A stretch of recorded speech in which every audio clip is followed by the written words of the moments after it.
Excellent. Fantastic. Hello and welcome to everybody that's joining us. Today is making good health a daily habit. So, welcome if you're joining us live or if you're watching us on YouTube on the recording. Great to have you with us. And yeah, thanks for making the time to be here today because this is an important one that we all want to spend some time on, making good health a daily habit. We'd love to hear from you. Where are you joining us from? Pop in the chat, let us know. And I bet you're coming from all over the world today, I expect. And what are you learning, looking to learn today? What is it that are your challenges in relation to good health? We'd love to hear your thoughts so we can make sure we go over those items as well. So, my business, Space and Time, is all about helping people make conscious choices about how you use your space and time. So, that's whether we're talking about decluttering your physical spaces, and we will talk about that a little bit today, or managing your time, including health and well-being, because we do need to put some time aside to do that, making sure that we're putting ourselves first. And doing a bit of an audit. Where are we at the moment with our health and well-being? And what changes can we make going forward from today? So little tiny changes that we can make to help us along our health journey. And I've also got a couple of offers for you at the end of the session today. Another few workshops that are coming up, free workshops like this, but also a 6-week one-on-one coaching program that I'd love you to join if you are having trouble staying focused. 6 weeks get and stay focused program. So I'll tell you about that a bit later on. Let me just check out the chat before we move on to much further. Good morning. Thanks, Bam, for joining us. Rosemary's in Toronto, Canada. Awesome. And Dee is in the US. Thank you. Hi, and welcome everybody, as I said, from all around the world. So here I am, Julie Cliff. I'm a professional organizer and declutter coach, helping people in their homes declutter and get organized. As I say, part of that as well is setting up routines and getting the family involved and putting you first so that you can help out others in the household as well.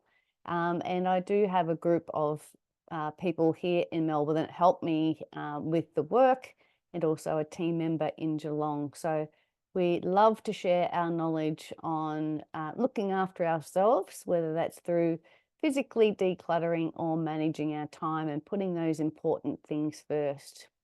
So why this workshop? Why did we decide to put this workshop together? Well, personally, at quite a young age, I sort of learnt the importance of health and well-being, and that it is something to strive for and something to put time into. Both of my brothers were big into golf, so I saw them out and about practicing their golf. I grew up on a farm, so we ran around and did all sorts of physical activities, but also understanding that that's not always the case for people. Things change, and we may have some physical and health challenges we need to focus on. We want to have a look at some of these little things that we can do today. And we work with our space and time clients on those sorts of things as well, just helping them work at the level that they're at with their health and well-being, and helping them make some changes around the home that make life simpler for them. And this is sort of just general advice today. I'm not a medical person at all. It's just things that we have learnt along the way, either myself personally, my team, or also I learn a lot from my clients too. As I say, whether they've got some disabilities, whether they are on the spectrum, ADHD, Asperger's, all autism. Maybe they've only got one leg, maybe they can't move their arms very well. So we all learn from each other. How can we work with our health and well-being where we are now and improve that to help us improve our lives? So we're going to look at practical tips today to integrate good health into everyday life. We want to emphasize the importance of holistic wellness for people, the individuals and their families. And as I said before, this is general advice. I'm not a health expert at all. I'm a declutter coach. I'm an executive assistant by trade. But as I said, we're just trying to help people with some of the small things that we can do on the way to improve our lives. So, looking at the agenda today, we want to look at why we should prioritize good health. We want to build daily habits. We'll also look at creating a balanced routine, incorporate movement and exercise, prioritize nutrition for daily well-being. We'll also incorporate some mindfulness and mental health, organize our household for wellness, so do a bit of decluttering to help us become the people that we want to become. Also involve the family in wellness and stay consistent to help us overcome challenges. Just having a very quick look at the chat before we move on. Hello, Fam. Thanks for joining us. She lives not too far away from me here in Melbourne. She's saying here, make habits and then we won't miss or don't need to remember things or should do. I agree, Fam. We will look at creating some of those habits so they just happen without too much thought. We don't have to think about them, don't need reminders. They just happen automatically. We'll absolutely look at that today in relation to our health and well-being. Thanks for sharing. So what is good health? Well, the World Health Organization says that health is a state of complete physical, mental, and social well-being. It's not just merely the absence of disease or infirmity. So we will look at health in relation to our physical, mental, and social well-being today. So good health is central to handling stress and living a longer and more active life. So we would all know at times when we haven't been feeling so good that how things can be so overwhelming very quickly. Things that you might often be just tackling and doing every day can really be impacted when we aren't feeling very well. And today we really want to focus on the basics and get them right to help us on our daily lives. So why do we want to prioritize good health? But the benefits of good health include physical, mental, and emotional well-being, improved quality of life, increased productivity, and reduced healthcare costs. So if we're feeling better, as we said before, we can move around easier. We have good mental health. It helps us make some good decisions, can increase our productivity because we're feeling good, we're getting things done, but not just getting anything done, getting those important things done and keeping our focus on those things. And our good health can really have a positive impact on our family dynamics and our relationships as well. So one of my favorite sort of mantras in relation to anything, health more so, but anything that we're trying to change in our lives comes from the Jedi Master Yoda. Yoda says, and Yoda of course is from Star Wars, he says, do or not do, there is no try. So this is all about really making that conscious choice that I am going to do this. I am going to work on my health. And there are lots of choices that we can make depending on where you are. And again, I understand some of you may not be in very good health at the moment and you're looking to improve that. But Yoda says that we do it, we get on with it and really make that commitment to working towards good health.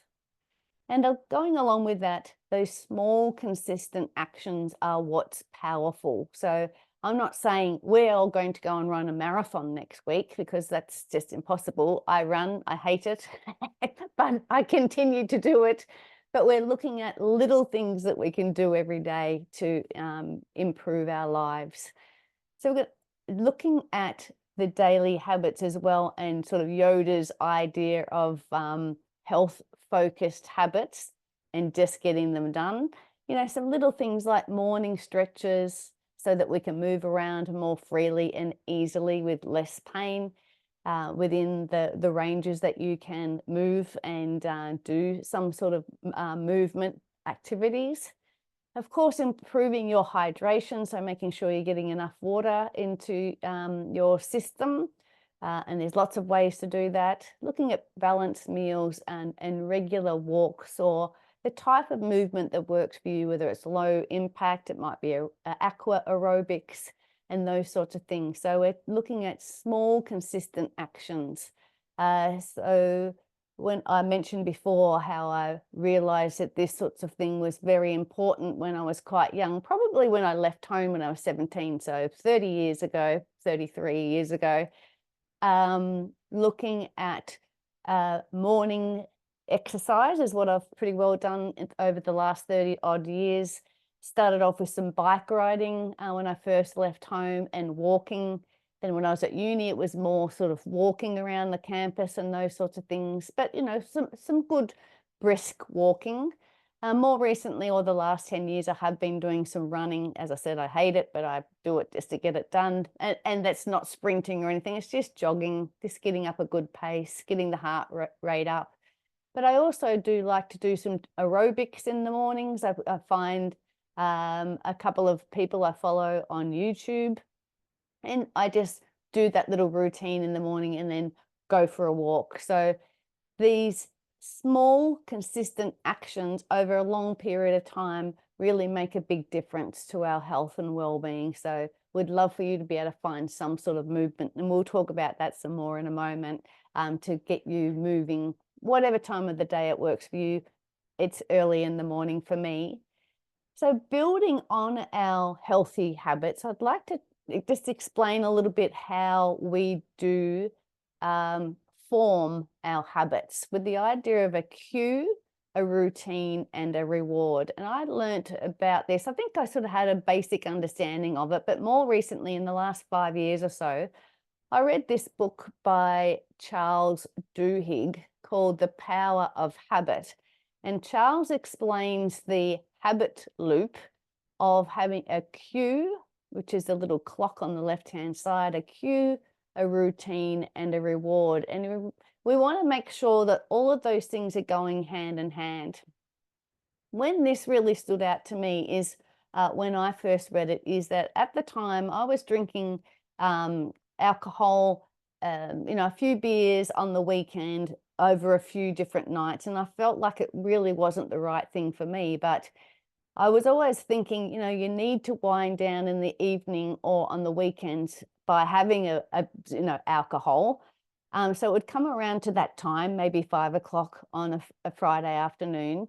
So that's the cue. It's 5 o'clock. The routine was to go and have a beer, but the reward for me, it wasn't relaxing. I didn't get relaxed from alcohol. I would get anxious. I'd get overwhelmed. I felt like I was out of control.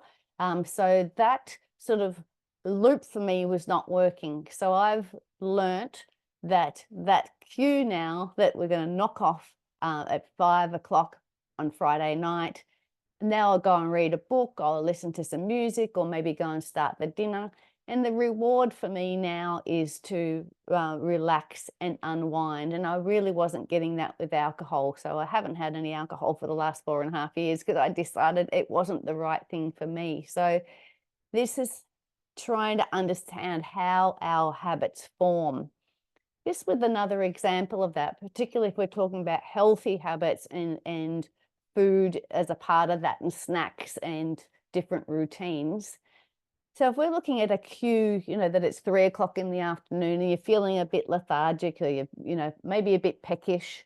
So you go to the kitchen and you grab a biscuit. So that's the routine. And then the reward is that you get a little bit of a quick sugar boost and you feel a bit refreshed. And over time, your brain starts to, really associate 3 o'clock with a biscuit and feeling refreshed. But it's probably not the best sort of habit loop to have formed. Something that might be a little bit better for us in relation to our health and well-being is 3 o'clock, you're feeling a bit tired and a bit run down. Instead of grabbing a bicky, You could go for a little bit of a walk, you could have a stretch or make yourself a cup of tea. And that reward is feeling refreshed and energized. So, and again, your brain will start to create that new routine from that same cue of having, being a little bit low on energy. And you can form this new, healthier habit. So we can do that with a lot of the things around us, those things that happen automatically. As I mentioned at the start, my business Space and Time helps people really take an audit of where they are. The ways that we do things, our routines that we do every day, are they the best thing for us to be doing? And let's do an audit and make some changes to this habit loop and help us build new daily healthy habits. Highly recommend that book, Charles Duhigg, The Power of Habit. I'll send the links out to you this afternoon via email with the link to the recording so you can refresh and go back over it, but also so you've got some of these links afterwards today. So part of health and well-being as well is creating a balanced routine. So rather than just run around like a headless chook and I'm going to do a bit of this, I'm going to do a bit of that. Some days I might do exercise, sometimes I might eat too much, some days I might go and see my family, other days I won't. And it's just all exhausting. I would love for you to spend some time to create a bit of structure in your life. And that can be making sure we've got time for work, for exercise, for relaxation, family time. Of course, putting in time to earn money, run your business, or go to work. But let's really be deliberate about it. Make those conscious choices, how we spend our time. We only have 168 hours a week. Let's prioritize our time so we get those important things done. Again, it's not doing everything, it's doing those important things, particularly with our focus today on our health and well-being. Make sure we're getting those things in the diary.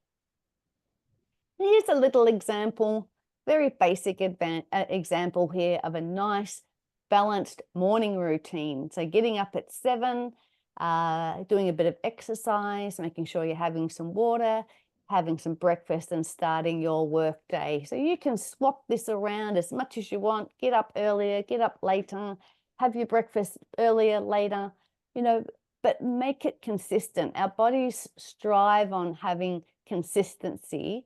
It doesn't have to be rigid. You can have some flexibility, and of course at times that we do need to make some changes, but particularly with our sleep habits, our bodies love waking up at the same time and our bodies love getting to sleep at the same time. So we've got, again, those cues that it's bedtime, whatever your nighttime routine might be. So I would love for you to spend some time on creating these routines.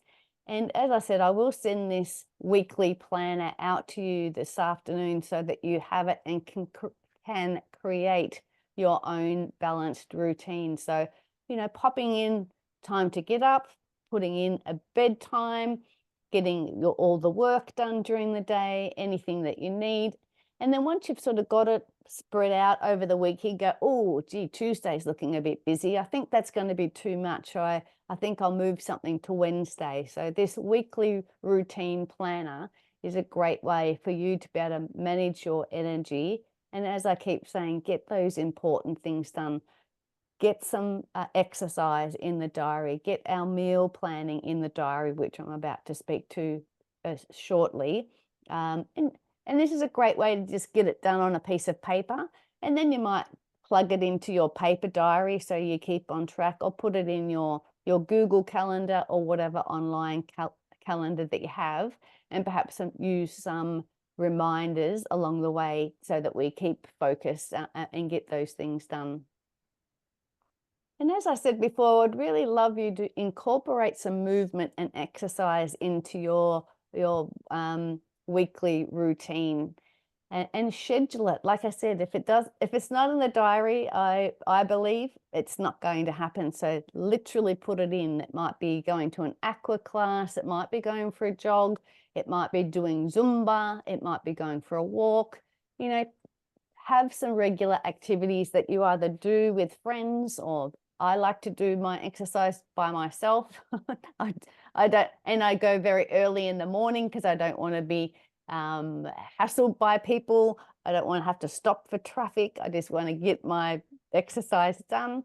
But also, as well as that regular stuff that you have scheduled, you can sneak in some other stuff during the day, like taking the stairs, doing some quick stretches during the day, or going for a walk with the family. We did this a lot during the COVID lockdowns here in Melbourne. We were locked down, it felt like, for 2 years. It was quite a lot. And as a family, at the times we were allowed to, because there were some times we weren't allowed outside and we had to wear a mask when we were outside. But anyway, I digress. We would go for a walk around the block as a family, and that was a beautiful thing to do. And I do still do that with my teenagers. For whatever reason, they like to go for a walk at 9 o'clock, 10 o'clock at night and walk around the block, and I'll go with them and we'll just talk about things, or sometimes we might not. But we're there, you know, walking, getting some exercise, and there is an opportunity for conversation as well. So continue on incorporating movement into your weekly routine. Set yourself a few goals and keep track of them, because sometimes if you're not writing it down in the diary, or you're not sort of taking note somewhere and measuring it, we sort of forget and we get a little bit lost. But if you can set yourself just some little things, 5 minutes, 10 minutes, whatever it might be, and track that progress, that'll keep you motivated. Let me just check the chat. Somebody's popped a little note in there. Beautiful. Thanks, Pam. She loved the photo that we just showed that was out and about as we were walking. Yes, there's some beautiful nature ones as well. It's beautiful to be able to go outside and see that greenery, isn't it? And Fam says she wears a Fitbit so she can count her steps during the day. It really gives you a bit of an idea how you're going during the day. Which reminds me, what does mine say? It probably says I need to go get for a walk. It says, I've got an Apple Watch. It says I've done 5,700 steps today. So that's a good start, and climbed 1 flight of stairs. Where did I do that? I wonder. But I like that idea of having some other type of measurement as well, to keep you just managing and looking at your progress. All right, here we go. The next thing we wanted to have a look at is organizing your household for wellness. So this point is all about decluttering and organizing your living spaces. So if we're talking about your health and well-being and what we're eating, it might be a good time to overhaul your pantry. Probably the easiest way to eat what we're eat the right foods is to make sure we've got the right foods in the house. And also, perhaps not even bringing those chocolates and things into the house at all. I love the chocolate or the hazelnut spread Nutella. It's not allowed in our house because when I was younger, a teenager at uni, I just would sit and eat a whole jar with a spoon. So I don't have that in the house at all. So have a bit of a look through your spaces and declutter and organize your living spaces to support you on this wellness journey. So pantry is a good place to start. Kitchen is good as well, making sure that it's going to be easy to prepare meals. You've got all the right implements. Your knives are nice and sharp. You've got the right amount in chopping boards. And just having a look at what's in your fridge as well. So decluttering and organizing those spaces to help you on your wellness journey is a really important thing, because our spaces should support us on our wellness journey and support us in everything that we're wanting to do. It's not about decluttering for decluttering's sake. It's about supporting us with the rest of our lives and for when we're walking out the door as well. And I mentioned about sleep before, how important a routine is for our sleep, but also having a look at your bedroom and creating a nice, peaceful environment.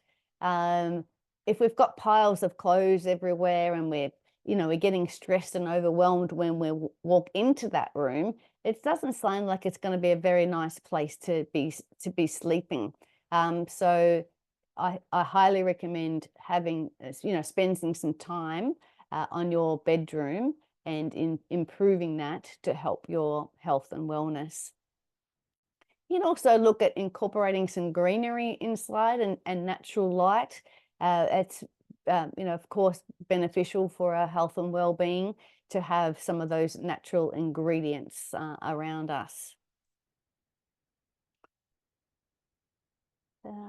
Just quickly having a look at the chat as well. Rosemary, thank you. She says, as a physician, I follow the evidence-based rule of 150 minutes a week with your heart rate in the active zone, and the Fitbit will measure that. Thanks, Rosemary. That's a great number to think about. So 150 minutes a week with your heart rate in an active zone. Fantastic. Thanks for sharing that. Good to have numbers around, I think. All right, let's have a look at involving the family in wellness as well. So it's our health and well-being we're talking about today, but it should extend to other people that are in our house as well, particularly if we've got kids, and modeling those good habits, eating the right things for them to see that you are getting out and exercising.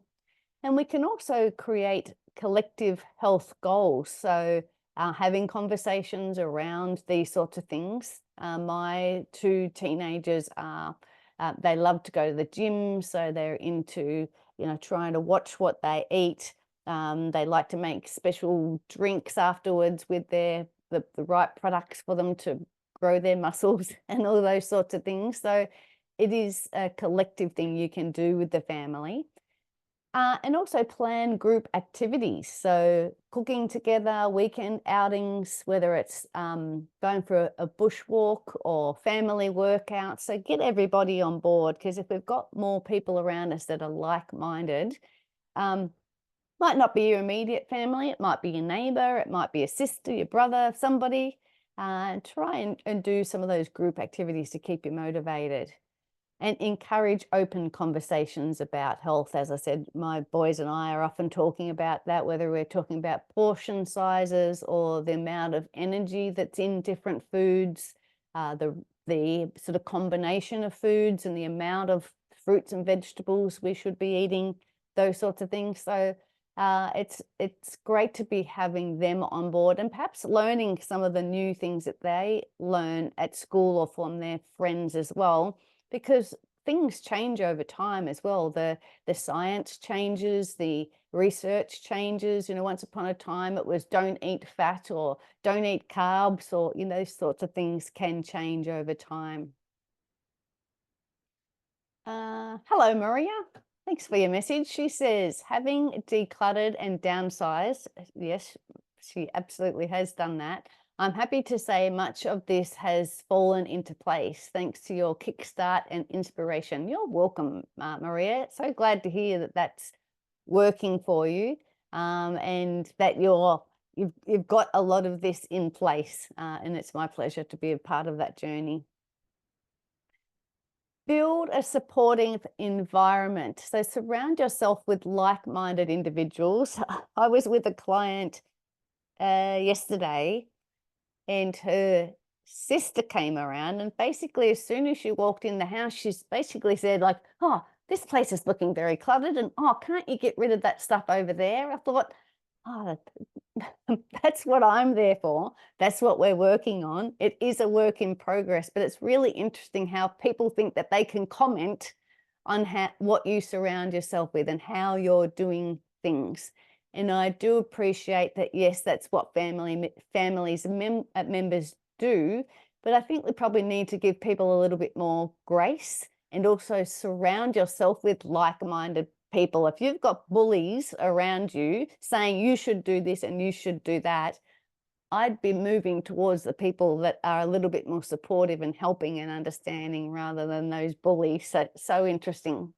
So getting those right people around you to help you with this health and well-being journey.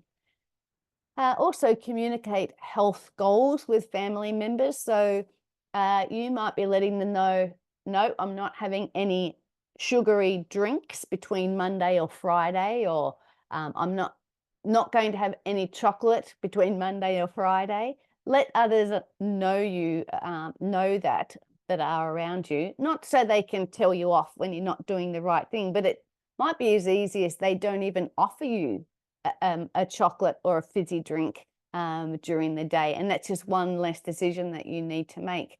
And they can be encouraging and on board with you as well, and they might even get on board and think, oh, that's a good idea, I'm going to do that too.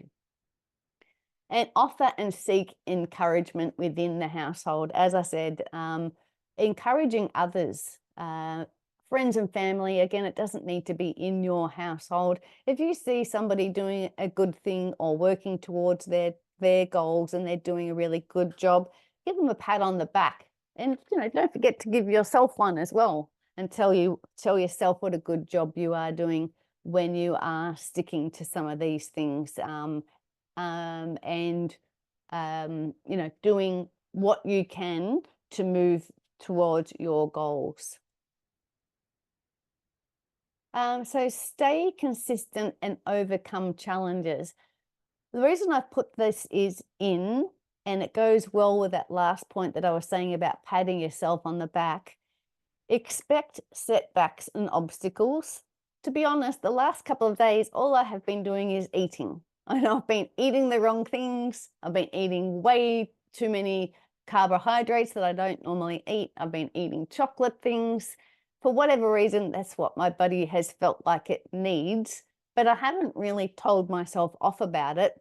And the other thing, I'm back on board today, I'm back on the bandwagon. And we can give ourselves, as I said, give ourselves a bit of grace there, and knowing that these hurdles are going to come up. And rather than just completely fall off the wagon forever, we might go, okay, I'll give myself a day or two or half a day, whatever you might think, and then get back onto your wellness journey. Because sometimes we really don't feel like having a bowl of spinach. We would rather have, particularly here in Melbourne, it was 6 degrees this morning. I think we're moving into a bit more wintry weather. We want something that feels a bit warmer and a little bit more comforting. So expect some of these setbacks and obstacles. And also create some strategies for maintaining motivation. So maybe some rewards or tracking your progress and celebrating the milestones. And as I said, that might be just going blip, that was not such a good day, but we're going to continue on, and give yourself a pat on the back at the end of the week when you have been doing a bit more movement, when you have been eating those things that you know are good for you, and make you feel energized. Resilience is the key to achieving this long-term success that we're sort of looking at today as well. But as I said, be ready for some of these challenges and have a think about what that might mean. How long will you allow yourself to feel sad about it? What are the other rules that you want to put around it, and be able to move on perhaps as quickly as you can. We'd love your thoughts around those challenges as well. What have you done perhaps in the past, and what might you tweak going forwards? Let me check the chat before we do a quick wrap up. Rosemary says the Mediterranean diet is the healthiest diet based on prevention of chronic disease. Thanks, Rosemary. I thought that was the case too, and it has been for a long time, hasn't it? So eating lots of different things, lots of different fruits and vegetables, and so yeah, looking up the Mediterranean diet and sort of sticking to that as best as you can is a great thing. As I said before, some of the science has changed over the years due to research, but that one has been, the Mediterranean diet has been around for a long time. Thanks again for sharing that. All right, so I'd love to hear, I'm going to do a bit of a recap as we go through here. A bit of a shorter session today, but we don't have to wrap up just yet. Let me know if there's anything I've missed, and once I do this bit of a recap here, we can, you're welcome to unmute yourself as well and ask any specific questions. While I'm doing that too, let me know and pop it in the chat. what's one thing that you are going to do after our session today that you know that you should be doing, and you probably have it on your to-do list for a while? What are you going to change or tweak? What are you going to tweak after today? As I said, we're trying to make small changes each and every day. So today we've been talking about prioritizing good health, and we were talking about building daily healthy habits. So little things done regularly to be able to help us with our health and well-being. We also we created a balanced routine looking at, oh, my printer keeps beeping in the background. Go away, printer. I don't need to know that. Creating a balanced routine. So we're getting some time in the diary or in that weekly planner. I'll share that link. Getting time for important things, that movement, meal planning, and shopping, those sorts of things. We've got to put some time for work in the diary, some time with family and friends, all those things that help us have a healthier and happier life as well. So I would love to hear how you go putting your balanced routine together. Also incorporating movement and exercise. As I said, it doesn't have to be running. If you're not a runner, don't run. It might be riding on a bike. It might be just, as I said, aqua movement, might be swimming, whatever, some way to move your body. Tai Chi or those sorts of things are amazing, just to get the body moving. Also prioritize nutrition for daily well-being. So really being mindful of what we eat. So planning what we eat and only eating what we plan.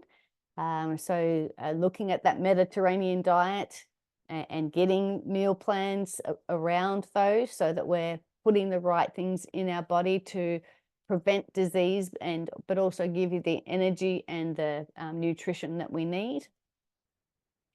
Incorporate mindfulness and mental health. So, being present. Maybe if we're doing the dishes, then we're right here and we're doing the dishes. We're not thinking about all the 1,000 things that we need to do, being present in our activities. Organize your household for wellness. So decluttering and organizing your home to support your health goals. Involve the family in the wellness and stay consistent and overcome challenges. So there's quite a bit that we've sort of covered very quickly today.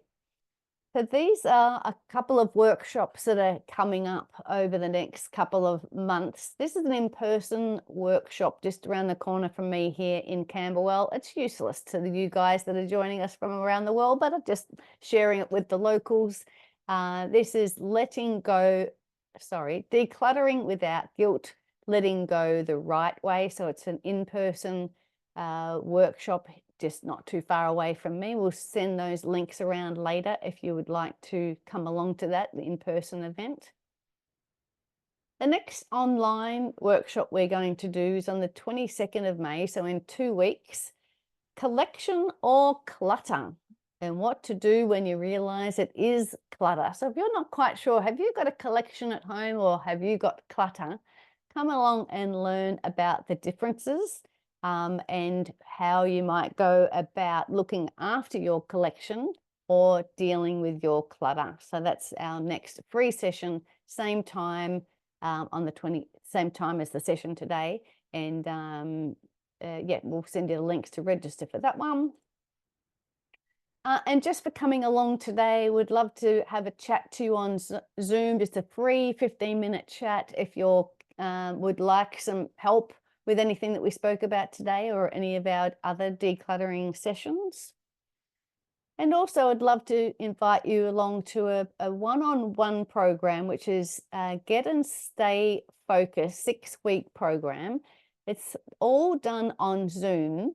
So it's about helping you, like if you decided, yes, I want to really put some time and effort into my health and wellness, come along and let's sort out a plan, and I'll help you, keep you accountable, help you with some mindset tips to kick start and fast track your journey to staying focused, because as we said before, we've got so much going on in our minds and in our world.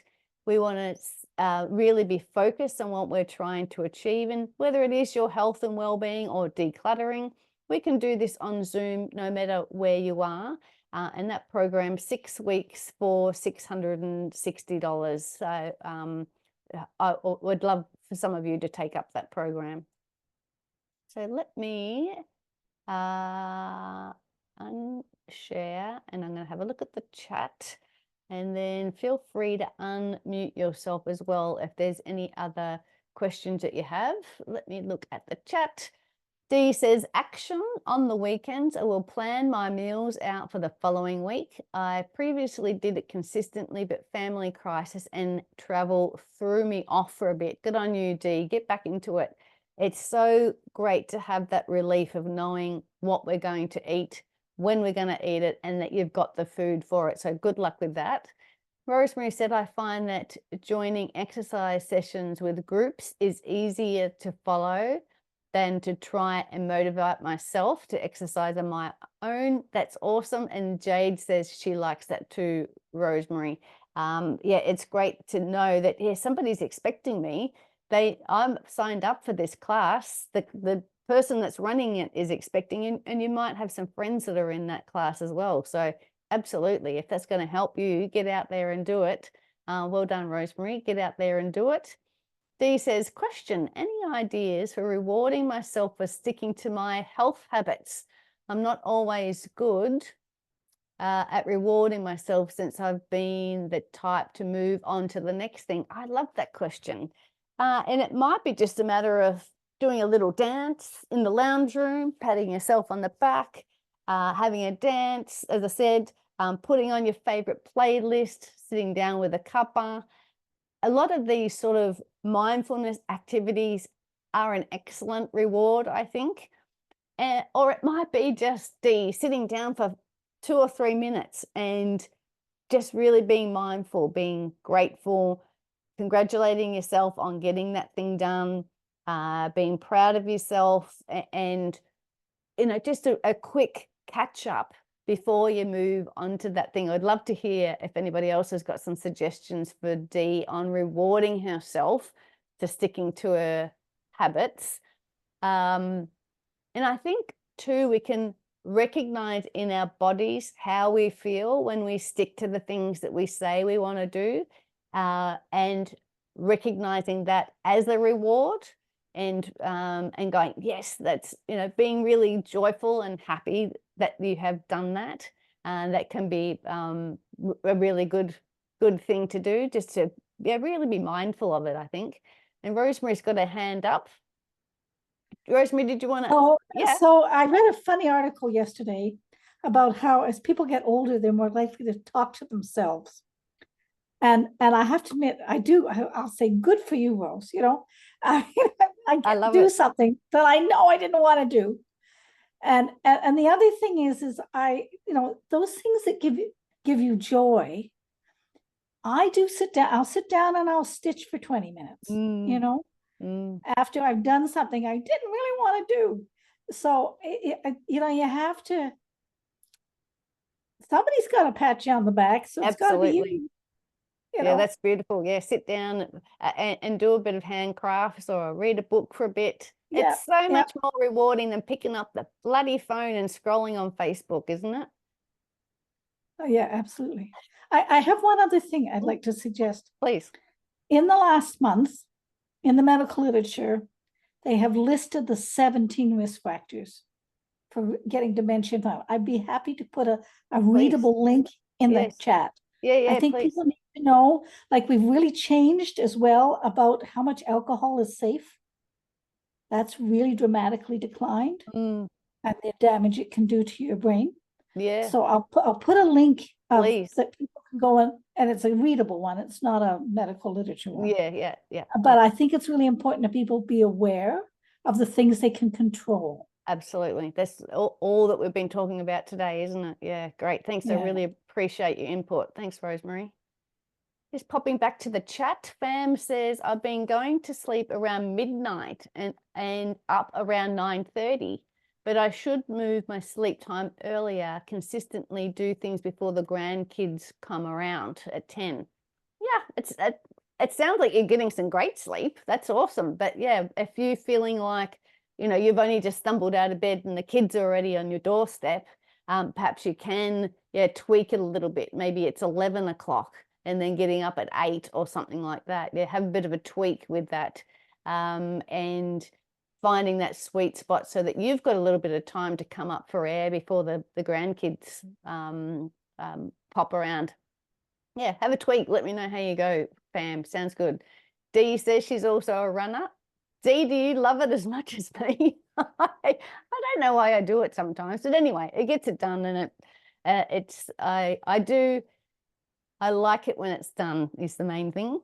Also, Dee says I her love the action. runner's high.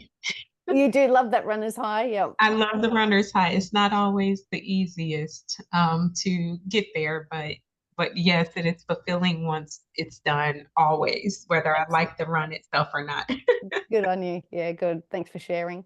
And you said your action is, I will declutter my paperwork to create a more peaceful environment. Nice. Love it. Thank you. And Maria says, make time to spend with like-minded people. Maria, you've got some awesome people around you, and absolutely spend some time with them. Good on you. Dee also says, action on the weekends, I will plan my meals out. Anyway, I think I read that one before, but I've jumped down to it again. But yes, get back into that meal planning, Dee, if you can. That's great. Fam was also talking about some ways to reward yourself when you have done something that you wanted to do, is smile and record the achievement. I love that one. Excellent. Rosemary, thank you for that link. I'm going to open it now, and just so I've got it, I'm going to go back. I'll have a look at that later on. Thank you very much for sharing that. Now I've got myself, don't want that either. Sorry, I got to get back to my screen. Here we go. Thank you. I'll have a look at that, Rosemary. Those are 17 risk factors of dementia, so, and depression and stroke. So we can have a look at that and share that around as well. Any last thoughts or tips, something that you do already that works really well, everybody, and that you can share either in the chat or take yourself off mute?